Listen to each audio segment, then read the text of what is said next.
Hello guys, 2 ദിവസം മുമ്പാണ് Jananayakan cinema ഞാൻ തിയേറ്ററിൽ പോയി കാണുന്നത്. നിരാശയും സങ്കടവും അല്ലാതെ മറ്റൊന്നും എനിക്ക് ആ സിനിമ കണ്ടിട്ട് കിട്ടിയില്ല. ഒരു ട്രൂ ലോയൽ വിജയ് ഫാനെ സംബന്ധിച്ചിടത്തോളം വിജയിന്റെ ഒരു ഫെയർവെൽ മൂവി എന്ന് പറയുമ്പോൾ, വിജയ് ചെയ്യേണ്ടിയിരുന്ന ഒരു ഫെയർവെൽ മൂവി എന്ന് പറയുമ്പോൾ അതൊരു പക്ക വിജയ് പടമായിരിക്കണം എന്നുള്ളതിൽ എനിക്കും എന്നെ പോലത്തെ കുറച്ച് ആളുകൾക്കൊക്കെ നിർബന്ധമുണ്ടായിരുന്നു. അപ്പൊ ഇതെന്താ ഒരു പക്ക വിജയ് പടം അല്ലേ? ഇതിൽ ഓരോ 10 മിനിറ്റ് കൂടുമ്പോഴും ഓരോ എലിവേഷൻ സീൻസ് ഉണ്ട്, വിജയ് ഡാൻസ് ചെയ്യുന്നുണ്ട്, ഫൈറ്റ് ചെയ്യുന്നുണ്ട്, വിജയിനെ നല്ല ഹാൻസം ആയിട്ട് പ്രൊജക്ട് ചെയ്ത് കാണിച്ചിട്ടുണ്ട്. പിന്നെ എന്തുകൊണ്ട് നിങ്ങൾക്ക് ഈ പടം ഇഷ്ടപ്പെട്ടില്ല എന്നുള്ള ചോദ്യങ്ങളൊക്കെ വരും.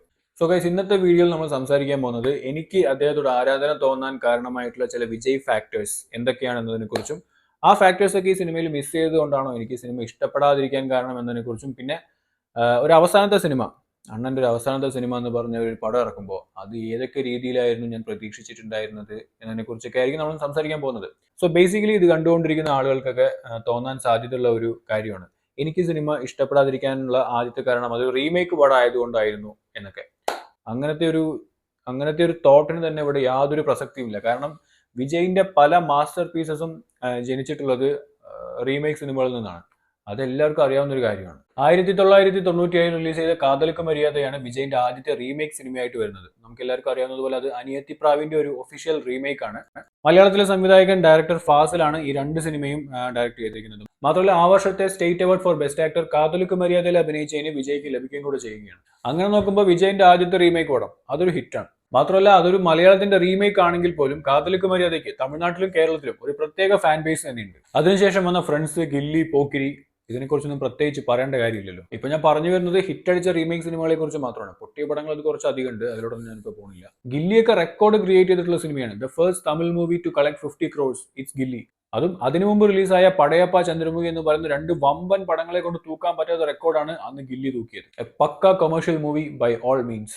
സാധാരണ വിജയ് സിനിമകൾ ഫേസ് ചെയ്തുകൊണ്ടുവരുന്ന ഒരു സ്ഥിരം വിമർശനമായിരിക്കും അസ്ഥാനത്ത് വരുന്ന കോമഡി സീക്വൻസസ്, ഒരാവശ്യമില്ലാത്ത ഹീറോയിൻ, നല്ല ഇൻട്രസ്റ്റിംഗ് ആയിട്ട് പോയിക്കൊണ്ടിരിക്കുമ്പോൾ വരുന്ന song sequences. But Ghilli is not like that. Ghilli can be placed completely out of all these criticisms. Mysskin പറഞ്ഞ പോലെ ഒരു 100 വാട്ടി പാത്തിരുപ്പ ഇന്നൊരു 1000 വാട്ടി പാക്കലാം. ഗില്ലിക്ക് ശേഷം അടുത്ത 2 വർഷങ്ങളിൽ വിജയ് സിനിമകൾക്ക് അത്ര വലിയൊരു ഇമ്പാക്ട് പിന്നീട് അങ്ങോട്ടുണ്ടായിരുന്നു. ആ ഒരു 2 വർഷ കാലഘട്ടങ്ങളിൽ ഇറങ്ങിയ മധുരൈ തുരുപ്പാച്ചി, സച്ചിൻ, ശിവകാശി എന്നീ പറയുന്ന പടങ്ങളൊക്കെ പേരുകേട്ട വിജയ് സിനിമകളാണെങ്കിൽ പോലും 2007 പോക്കിരി റിലീസായപ്പോഴാണ് വീണ്ടും ഒരു വിജയ് ഫീവർ തമിഴ്നാട്ടിലും കേരളത്തിലും ആളിക്കത്തിയത്. വീണ്ടും ഒരു റീമേക്ക് പടം കൊണ്ട് അണ്ണൻ ആ വർഷത്തെ പൊങ്കൽ തൂക്കി. അതുകൊണ്ട് അവസാനത്തെ പടം ഒരു റീമേക്ക് പടം ആയതുകൊണ്ടാണ് കുറച്ചു പേർക്ക് ഇഷ്ടപ്പെടുകയും കുറച്ചു പേർക്ക് ഇഷ്ടപ്പെടാതിരിക്കുകയും എന്ന് പറയുന്നതിനോട് എനിക്ക് തീരെ യോജിപ്പില്ല. കാരണം ഒരു റീമേക്ക് പടത്തിനെ ഇൻഡസ്ട്രിയൽ ഹിറ്റാക്കി മാറ്റാൻ കഴിവുള്ള വളരെ ചുരുക്കം ആക്ടേഴ്സിലെ വൺ ഓഫ് ദ മെയിൻ ആക്ടറാണ് വിജയ്. അതിന് കേപ്പബിൾ ആയിട്ടുള്ള ഫിൽം മേക്കേഴ്സ് ഉള്ള വൺ ഓഫ് ദ ബിഗ്ഗസ്റ്റ് ഇൻഡസ്ട്രിയാണ് തമിഴ് ഇൻഡസ്ട്രി. അതൊക്കെ വെച്ച് നോക്കുമ്പോൾ for me Vijay's last movie it was not suppose to be like this. അതായത് ഈ ഒരു സമയത്ത് മാസ് പേഴ്സോണയുള്ള ഹീറോയിക് അപ്പിയറൻസസിലൂടെ മാത്രം സ്ക്രീനിൽ വന്നിരുന്ന വിജയ് പണ്ട് ഒരു കാലത്ത് തുള്ളാതെ മുനും തുള്ളും എന്നൊരു സിനിമയിൽ അഭിനയിക്കുകയും അതിലെ കുട്ടി എന്ന കഥാപാത്രത്തിനെ ഒരാൾക്കും, ആ സിനിമ കണ്ടിട്ടുള്ള ഒരാൾക്കും മറക്കാൻ പറ്റില്ല. That was the pakka innocent character ever done by Vijay. അതുപോലെ എനിക്ക് ഇഷ്ടമുള്ള വിജയിന്റെ മറ്റു 2 ഇന്നസെന്റ് ആയിട്ടുള്ള ക്യാരക്ടേഴ്സ് ആണ് ഷാജഹാനിലെ അശോക് എന്ന് പറയുന്ന ക്യാരക്ടറും വസീകരിലെ ഭൂപതി എന്ന് പറയുന്ന ക്യാരക്ടറും. സച്ചിനേക്കാളും എനിക്കിഷ്ടം ഈ 2 ക്യാരക്ടേഴ്സാണ്. Even though Sachin is classified as a romantic movie, എനിക്ക് അതിൽ വിജയും ജെൻലിയും തമ്മിലുള്ള കെമിസ്ട്രിയെക്കാളും കൂടുതൽ ഇഷ്ടം വിജയും വടിവേലും തമ്മിലുള്ള കെമിസ്ട്രിയാണ്. എന്നെ സംബന്ധിച്ചിടത്തോളം ഞാൻ ഓരോ പ്രാവശ്യം യൂട്യൂബിൽ സച്ചിൻ കാണുന്നത് അതിലുള്ള കോമഡി സീക്വൻസസിന് വേണ്ടിയാണ്. നല്ലപോലെ കോമഡി വർക്കൗട്ട് ആയിട്ടുള്ള ഒരു സിനിമയാണ്. സച്ചിനിലെ റൊമാൻറ്റിക് സീൻസ് കുറച്ച് ക്രിഞ്ച് തന്നെയാണ്. വടിവേലും വിജയും വരുന്ന സീനുകളൊക്കെയാണ് ഫയർ. അങ്ങനെ പോയിക്കൊണ്ടിരിക്കുന്ന സമയത്താണ് പെട്ടെന്നൊരു സുപ്രഭാതത്തിൽ അണ്ണൻ പോക്കിരിക്ക് ശേഷം അഴകിയ തമിഴ്മകൻ എന്ന് പറയുന്ന സിനിമയിൽ ഡബിൾ റോളിൽ വരുന്നത്. പിന്നെ അടുത്ത 3 വർഷത്തേക്ക് തിരിഞ്ഞു നോക്കേണ്ടി വന്നിട്ടില്ല. മാലപ്പടക്കം പൊട്ടണക്കെ പടപടപടാന്ന് പടങ്ങൾ പൊട്ടിക്കൊണ്ടേയിരുന്നു. അതിന്റെ ഇടയിൽ ഒരു ഇറ്റ ആശ്വാസം തോന്നിയത് 2009 വേട്ടക്കാരൻ റിലീസായപ്പോഴാണ്. അതൊന്ന് കണ്ട് നെടുവീർപ്പ് ഇടുമ്പോഴേക്കും അടുത്ത പടം സുറ, അതും കൂടെ പൊട്ടിയതോടെ തിയേറ്റർ ഓണേഴ്സൊക്കെ വിജയ്ക്ക് അഗെയിൻസ്റ്റ് ആയി. ഇനി വിജയന്റെ സിനിമകൾ തിയേറ്റർ റിലീസ് ചെയ്യില്ല, നഷ്ടമാണ് ക്രിയേറ്റ് ചെയ്യുന്നത് എന്നൊക്കെ പറഞ്ഞ് വളരെ വലിയ പ്രശ്നങ്ങളിലോട്ടൊക്കെ അത് കൊണ്ടുപോയി. ആ ഒരു പടുകുഴിയിൽ നിന്നും എഴുന്നേക്കാൻ വേണ്ടി വിജയ്ക്ക് കൈ കൊടുത്തൊരു സിനിമയായിരുന്നു നമ്മുടെ ബോഡി ഗാർഡിന്റെ റീമേക്ക് ആയിട്ടുള്ള കാവലൻ. സിദ്ദിഖാണ് ഡയറക്ടർ. അന്നതൊരു box office blockbuster movie ഒന്നും ആയിരുന്നില്ലെങ്കിൽ പോലും അതുവരെ നിരാശപ്പെടുത്തിയ വിജയ് സിനിമകളിൽ നിന്നും തികച്ചും വ്യത്യസ്തമായ ഒരു സിനിമ തന്നെയായിരുന്നു കാവലൻ. ഞാൻ നേരത്തെ പറഞ്ഞ ഒരു ഇന്നസെൻസും റൊമാൻസും ഒക്കെ കാവലനിലൂടെ നമുക്ക് വീണ്ടും ഒന്ന് കാണാൻ പറ്റി. പിന്നീട് അതിനുശേഷം വന്ന വേലായുധം ഒരു നല്ല കിടിലം പടമൊന്നും അല്ലെങ്കിൽ പോലും പണ്ട് പടങ്ങൾ പൊട്ടുന്ന പോലെ പൊട്ടാതെ ഒരു ഡീസെന്റ് ആയിട്ട് വരികയും പോവുകയും ചെയ്ത് കഴിഞ്ഞപ്പോൾ വീണ്ടും ഒരു റീമേക്ക് പടമായിട്ടുള്ള 3 Idiotsന്റെ റീമേക്ക് നൻപനും കൂടെ റിലീസായി. അങ്ങനെ കാവലൻ, വേലായുധം, നൻപൻ എന്നീ പറയുന്ന 3 പടങ്ങൾ അത്ര തരക്കേടില്ലാതെ തന്നെ തിയേറ്റേഴ്സിലൊക്കെ പെർഫോം ചെയ്തു. അങ്ങനെ ഞങ്ങളെ പോലുള്ള വിജയ് ഫാൻസ് പഴയ ക്ഷീണമൊക്കെ ഒന്ന് മാറി ഒന്ന് നടുവ് നിവർത്തി വന്നുകൊണ്ടിരിക്കുമ്പോൾ അടുത്ത ദീപാവലിക്ക് അതുവരെ കാണാത്തൊരു വിജയും വിജയ് പടവും ജനങ്ങൾ കണ്ടു. തുപ്പാക്കി, വമ്പം പടം. ഒരു രക്ഷയില്ല, അടിച്ച് തൂക്കിയാണ്. വിജയിന്റെ കരിയറിൽ തന്നെ അണ്ണൻ എടുത്ത one of the best decision Thuppakki ചെയ്തത് തന്നെയാണ്. ഒരു ഒച്ചപ്പാടോ ബഹളോ ഒന്നുമില്ല, ദിങ്ങനെ കാണിക്കുന്ന ചാലഞ്ചിങ് സീൻസ് ഒന്നുമില്ല. ആ hero focusing on his mission, Jagadish. അങ്ങനെ തുപ്പാക്കി കണ്ടു, തൃപ്തിയായി. പക്ഷെ ആ പടം കുറച്ച് വിവാദങ്ങളിലൊക്കെ ഏർപ്പെട്ടു.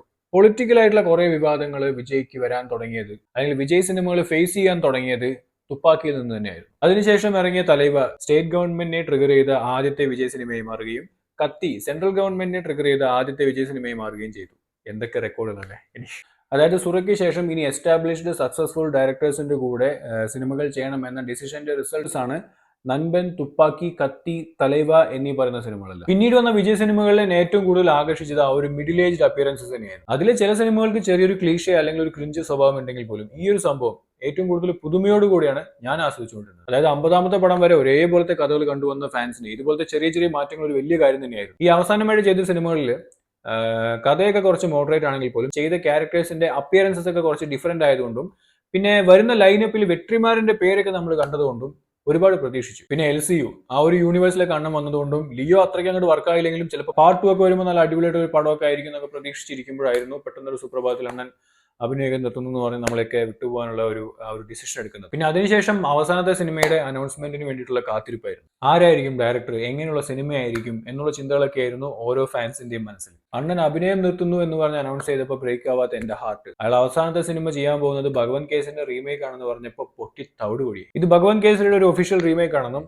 അത് അതേപടി തന്നെ ഒരു വിജയ് സിനിമയ്ക്ക് വേണ്ടി ചെയ്യാൻ പറ്റില്ല എന്നും ചില മാറ്റങ്ങളൊക്കെ വരുത്തിയിട്ടുണ്ടെന്നൊക്കെ ഡയറക്ടർ ചില ഇന്റർവ്യൂസിലൊക്കെ പറയുന്നുണ്ടായിരുന്നു. ചെറിയ കുട്ടികൾക്ക് ഗുഡ് ടച്ചും ബാഡ് ടച്ചും എന്താണെന്നൊക്കെ പറഞ്ഞു കൊടുക്കുന്നതും അതിനെക്കുറിച്ച് വിശദീകരിക്കുന്നതൊക്കെ വളരെ നല്ലൊരു കാര്യം തന്നെയാണ്. ഭഗവാൻ കേസരിയിൽ അതുപോലത്തെ ഒരു സീൻ ഉണ്ട്, അത് ഇവിടെ അവർ റീക്രിയേറ്റ് ചെയ്ത് കാണിച്ചിട്ടുണ്ട്. പക്ഷെ അത് നമ്മളൊരു സിനിമയിൽ കാണുമ്പോൾ, അതൊരു കഥയിൽ വരുമ്പോൾ ആ ഒരു സീനിലോട്ട് നയിക്കുന്ന ഒരു പ്രോപ്പർ ജസ്റ്റിഫിക്കേഷനോ അല്ലെങ്കിൽ ഒരു പ്രോപ്പർ റീസണോ ഉണ്ടാവണമെന്ന് നമ്മൾ പ്രതീക്ഷിക്കുന്നതിൽ യാതൊരു തെറ്റുമില്ലല്ലോ. എന്തായാലും പറയുന്ന അത്രയും നല്ലൊരു കാര്യം അതിനൊരു പ്രോപ്പർ റീസണബിൾ സീനായിട്ട് കൊണ്ടുവരായിരുന്നു എന്നൊക്കെ എനിക്ക് തോന്നി. നാളെ ഈ സിനിമ കാണാത്ത ഏതെങ്കിലും ഒരാൾ യൂട്യൂബിലോ മറ്റോ ഈ ഒരു സീക്വൻസ് മാത്രം കണ്ടിട്ട് ആഹാ നല്ലൊരു സീൻ, ഇപ്പൊ ഇതിലോട്ട് ലീഡ് ചെയ്ത സീക്വൻസ് ഏതൊക്കെയായിരിക്കും എന്ന് അന്വേഷിച്ചിട്ട് ആ പടം മുഴുവൻ കാണുകയാണെങ്കിൽ ഉള്ള വിലയും കൂടെ പോയി കിട്ടുമെന്നാണ് എനിക്ക് പറയാനുള്ളത്. പറയുന്നതെല്ലാം വളരെ നല്ല കാര്യങ്ങളാണ്, പക്ഷെ ആ പറഞ്ഞ കാര്യങ്ങൾക്കെല്ലാം ഒരു പ്രോപ്പർ സ്ട്രക്ചർ ഇല്ലാതെ പോയല്ലോ എന്നുള്ളതാണ് എന്റെ വിഷമം. വിജയനെയും വിജയന്റെ മോളിനെയും കൊല്ലാൻ വേണ്ടി കുറച്ച് ഗുണ്ടകൾ വിജയന്റെ വീട്ടിലോട്ട് പോണ ഒരു സീനൊക്കെ ഉണ്ട്, ഒരു നൈറ്റ്.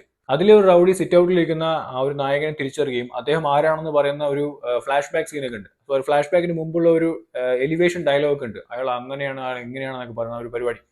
അതൊക്കെ ഭയങ്കര ക്രിഞ്ചായിട്ടാണ് എനിക്ക് തോന്നിയത്. അങ്ങനെ നോക്കുമ്പോൾ റീസെന്റ് ടൈംസിൽ വിജയ് മൂവീസിൽ വന്ന best flashback elevation scene എന്ന് പറയുന്നത് തെറി തന്നെയാണ്. ആ ഒരു ഫ്ലാഷ് ബാക്കും ട്രാൻസ്ഫോർമേഷനും കമ്പൈൻ ചെയ്ത് വന്നപ്പോൾ അതൊരു നല്ല തിയേറ്റർ എക്സ്പീരിയൻസ് തന്നെയായിരുന്നു. The same goes to Mersal.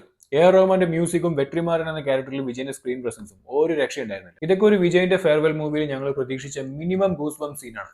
അതുപോലും ഞങ്ങൾക്ക് അവിടെ കിട്ടിയില്ല. കത്തി, തുപ്പാക്കി പോലത്തെ സിനിമകൾ അവരെ കൊണ്ട് ചെയ്യാൻ പറ്റിയില്ലെങ്കിൽ പോലും മിനിമം ഒരു തലൈവ ക്രിയേറ്റ് ചെയ്ത ഇമ്പാക്ട് കൊണ്ടുവരാനെങ്കിലും അവർക്ക് ട്രൈ ചെയ്യായിരുന്നു. അങ്ങനെ പറയാനാണെങ്കിൽ ഒരുപാട് കാര്യങ്ങൾ ഇനിയുണ്ട്. ഇപ്പൊ എന്തായാലും ഇതിനെക്കുറിച്ച് നിങ്ങളുടെ അഭിപ്രായം എന്താണെന്ന് തീർച്ചയായും താഴെ കമന്റിൽ പറയുക. പിന്നെ വിജയിന്റെ അവസാനത്തെ സിനിമയെക്കുറിച്ചിട്ടുള്ള നിങ്ങളുടെ പ്രതീക്ഷകൾ എന്തൊക്കെയായിരുന്നു എന്നുള്ളതും ആ പ്രതീക്ഷകളൊക്കെ സാറ്റിസ്ഫൈഡ് ആയില്ലോ എന്നും കൂടെ തീർച്ചയായും കമന്റ് ചെയ്യുക. അപ്പോൾ പുതിയൊരു വീഡിയോ കാണുന്നവരെ it's me agile signing off. Good bye.